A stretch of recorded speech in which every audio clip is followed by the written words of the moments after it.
तो अब बताइए, बिल्ली को अगर दूध की रखवाली दीजिएगा तो बिल्ली क्या कहेगा, हम दूध नहीं पीते हैं।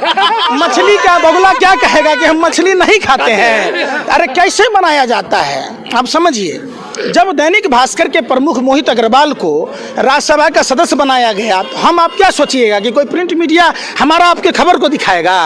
जब भारत का लुटेरा सुभाष चंद्रा जो बीजेपी राज्यसभा सदस्य बनाया, जिसने यस बैंक में डकैती की, जिसके कारण यस बैंक डूब गया, तो आप क्या सोचते हैं कि सुभाष चंद्रा सही खबर दिखाएगा।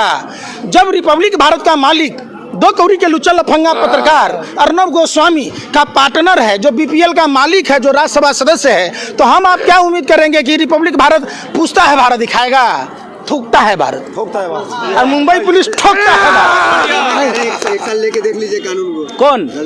तो रजत शर्मा को काहे के दलाली मिला नहीं मालूम है। पद्म सम्मान काहे मिला है। नेहरू म्यूजियम में मेंबर कैसे बनाया गया है। Y+ सुरक्षा कैसे दी गई है। क्रिकेट कंट्रोल बोर्ड में मेंबर कैसे बनाया गया। पत्रकार है, देशभक्त पत्रकार है। अरे भैया, आप तो सब देशभक्त हैं, आप मुजरा गाते हैं। सुनिए, आप लोग सारे के सारे मीडिया के पत्रकार गैंगस्टर की भूमिका निभा रहे हैं, देश बेच रहे हैं। रजत शर्मा को शर्म नहीं आती, जो 2.25 लाख वाला बाबा रामदेव आपकी अदालत लगाता है, कहता है भाइयों 200 रुपये का सिलेंडर मिलना चाहिए कि नहीं, 25 रुपये पेट्रोल डीजल मिलना चाहिए कि नहीं। अच्छा दिन आ गया है।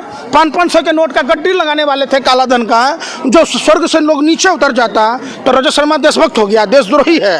ये टुकड़े टुकड़े गैंग के लोग हैं। यही लोग भांड की तरह, पहले राजा के महाराजा भांड रखते थे, अब ये देश के दलाल मीडिया के भरवे पत्रकार रखते हैं। एक बात बताइए, काहे का Y+ सुरक्षा दिया गया भैया, काहे का बताइए ना आप हमको। पत्रकार है, वरिष्ठ पत्रकार। अरे छक मराते तलवा चाटते हैं तभी ना मिला है। 10 रुपया कोई किसी को नहीं देता, आप दे दीजिएगा हमको 10 रुपया, दे दीजिए किसी बच्चे को। नेग का पैसा अपने रिश्तेदार को देता है, तो इन पत्रकारों को राज्यसभा का सदस्य, बोर्ड में सलाहकार, Y+ सुरक्षा। कभी के रजत शर्मा क्रिकेट के बैट के बल्ला पकड़े हैं, क्रिकेट कंट्रोल बोर्ड में मेंबर हो गया। शर्म नहीं आती इन दरिंदों को, जालिम दरिंदों को। देश का बेड़ा गर्क हो रहा है, सरकार के हाथों की कठपुतली बनकर आवारा कुत्ते की तरह प्लेट चाटने में लगा है, बोटी कुतुर कुतुर के खा रहा है। देश की स्थिति क्या हो गई, कभी सवाल किया रजत शर्मा।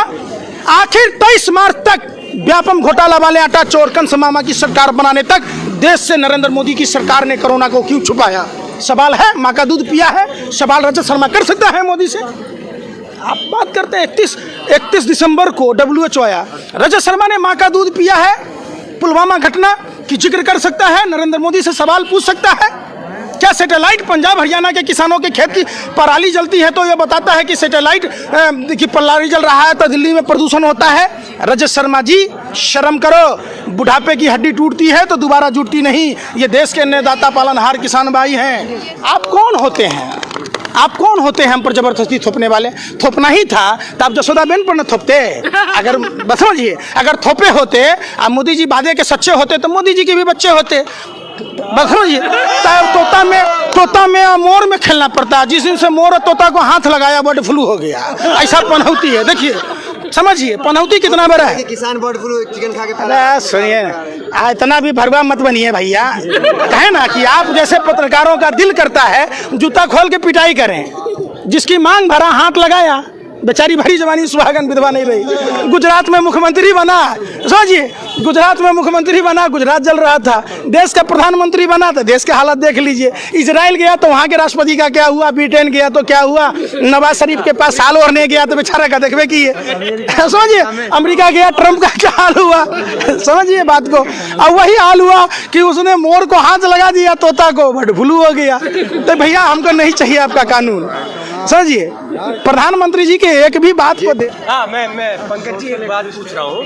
जिस तरह से सुप्रीम कोर्ट ने भी बिल को गलत ठहरा दिया, उसके बाद सरकार भी अपनी जिद पड़ी है कि नहीं हम तो बिल नहीं लेंगे वापस। आप तो क्या करना आप क्या है? आप समझिए, ये बिल नहीं है, ये बिल नहीं है, ये कोयले की तरह काला है।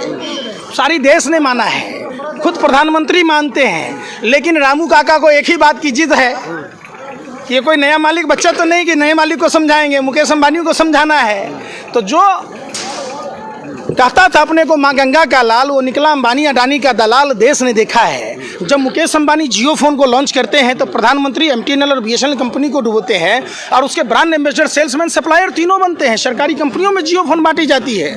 खुद खुद प्रधानमंत्री जी को इतनी भी संवेदना नहीं है कि पूरे देश में 30 दिन का कैलेंडर चलता है और मोदी सरकार में 28 दिन का कैलेंडर चलता है दूरसंचार कंपनियों में। आप समझिए, आप यानी 27 दिन में रिचार्ज कराइए और उन कंपनियों से चंदा ले लिया, पार्टी का कार्यालय बना लिया, 1000 कार्यालय बना लिया, और भी कार्यालय बनाने हैं देश में। एक भी अस्पताल नहीं बनाया, एक भी स्कूल कॉलेज नहीं बनाया। एक बात बताइए, जब लाइफ टाइम वैलिडिटी है तो कंपलसरी 49 रुपये का रिचार्ज कराना जरूरी था।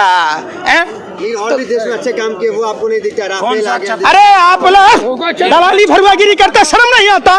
कौन कहेगा आपका पत्रकार? आप लोग लोकतंत्र में जंग की तरह हैं, बिल्कुल खा रहे देश को। शर्म नहीं आती? देश का जीडीपी कहाँ है? देश में हर साल 2 करोड़ युवाओं को रोजगार देना था, बेरोजगार बना दिया, लोगों को ट्रेनें बंद कर दी गई, देश का जीडीपी माइनस में चला गया, हम बांग्लादेश से पीछे हो गए, इनसे सरहद नहीं संभली, सैटेलाइट ये नहीं बताया कि गलवान में कब चाइना आ गया।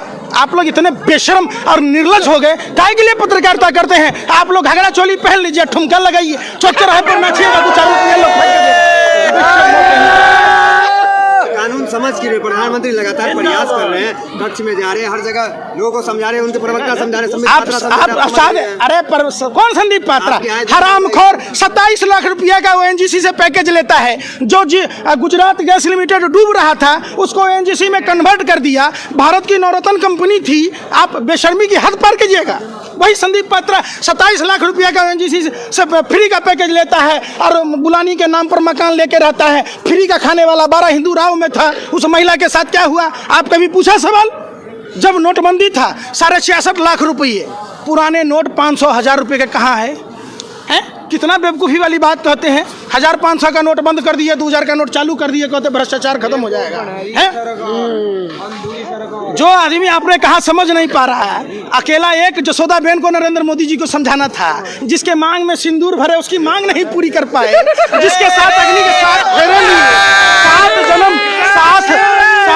जीने की कसम खाई, जब उसको नहीं समझा पाया तो 130 करोड़ 35 करोड़ सेवा के लिए न छोड़े, घर छोड़ दिए, परिवार। अगर आपके पिताजी देश सेवा के लिए अपनी माँ को छोड़ दिए होते तब होते। समझिए, हिंदू धर्म में पहले बात समझिए। ये सब बात है, सुनिए, पत्रकारिता करते अच्छा नहीं लगता है ये सब बात। सुनिए, पहले बात, देश सेवा से बढ़ के होता है। आप समझिए, आप चाहे जिस धर्म में जन्म लिए, आप अगर सृष्टि का विस्तार नहीं करेंगे तो सृष्टि चलेगी कैसे? अगर सब आदमी सब कन्याओं से शादी करके छोड़ दे तो हमारे देश की माँ बहनों का क्या होगा?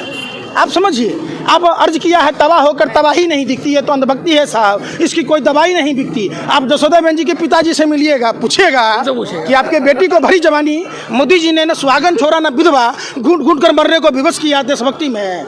कितना बेशर्म है आप।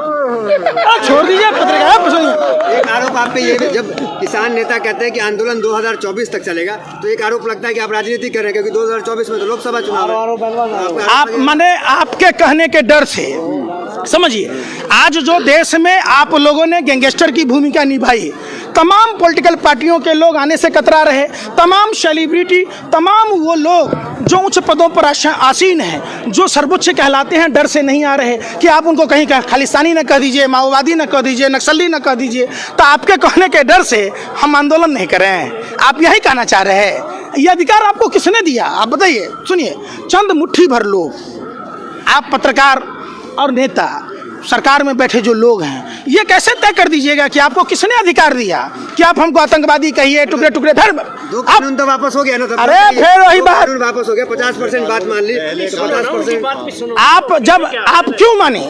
इसका मतलब आपने भी स्वीकार किया ना कि सरकार हट गई, आप ही हट जाइए। अरे हम कहते हैं पूरा का पूरा कोयला की तरह काला है। अन्ना हजारे ने भी कहा, पूरा देश का किसान कह रहा है। तो आपको काहे के लिए जिदियाल हैं? आप 2 रुपया के मास्क बांटने की आपकी औकात थी? नहीं थी। आपको 200 रुपया टिकट देने की अगर मजदूरों को औकात होती तो माताएं बहनें सड़कों पर बच्चों को जन्म नहीं दे रही होती। सड़कों पर बैल बनकर आदमी नहीं चल रहा होता। 55 डिग्री 60 डिग्री टेम्परेचर में लोग नंगे पांव घर में। आपको तो 2 रुपया की औकात नहीं थी। आप आ गए यहाँ पर भरवागिरी करने, सरकार की दलाली करने। शर्म कीजिए। आपने मास्क देश में किसी को फ्री दिया? आप पीएम केयर फंड में पैसा लिए, अकेला 1500 1 करोड़ रुपया टाटा ने दिया था, आप मास्क को बांट देते हैं।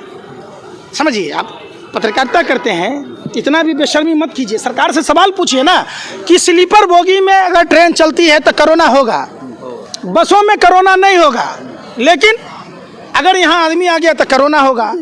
पत्थर पूजने से अगर कहीं भगवान मिलता तो मैं पहाड़ पूज लेता। अगर मास्क लगाने से कोरोना भाग जाता तो मैं पूरे शरीर में तिरपाल बांध लेता। समझिए बात, आप बरखलाइए मत। लेकिन इस आंदोलन की वजह से 35,000 का नुकसान हो रहा है डेली का, करोड़ का, वो आप नहीं देख रहे हैं। आप जैसे पत्रकारों को मन करता है जूता खोल के मारूं। समझिए, पूछे क्यों? सवाल उठता है इसलिए जब WHO ने 31 दिसंबर को कहा तो आपने दिल्ली के चुनाव कराए। दिल्ली चुनाव में रंगाबिल्ला प्रॉपर्टी डीलर ने पर्चे बांटे। फरवरी में नमस्ते ट्रंप की गई। समझिए आप, ट्रंप की गुलामी की गई। 23 मार्च तक व्यापम घोटाला वाले आटा चोर जो भाजपा से हैं, कौन है? सबराज सिंह, शिवराज नहीं सबराज, जिसके कारण उस व्यापम घोटाला वाले आटा चोर कंस मामा को मुख्यमंत्री बनाने के चक्कर में पूरे देश को कोरोना में झोंक दिया गया। तब कोरोना नहीं फैला। सुनिए, पहले पत्रकारिता करते हैं, तब देश को नुकसान नहीं हो रहा था। आपको क्या करना था?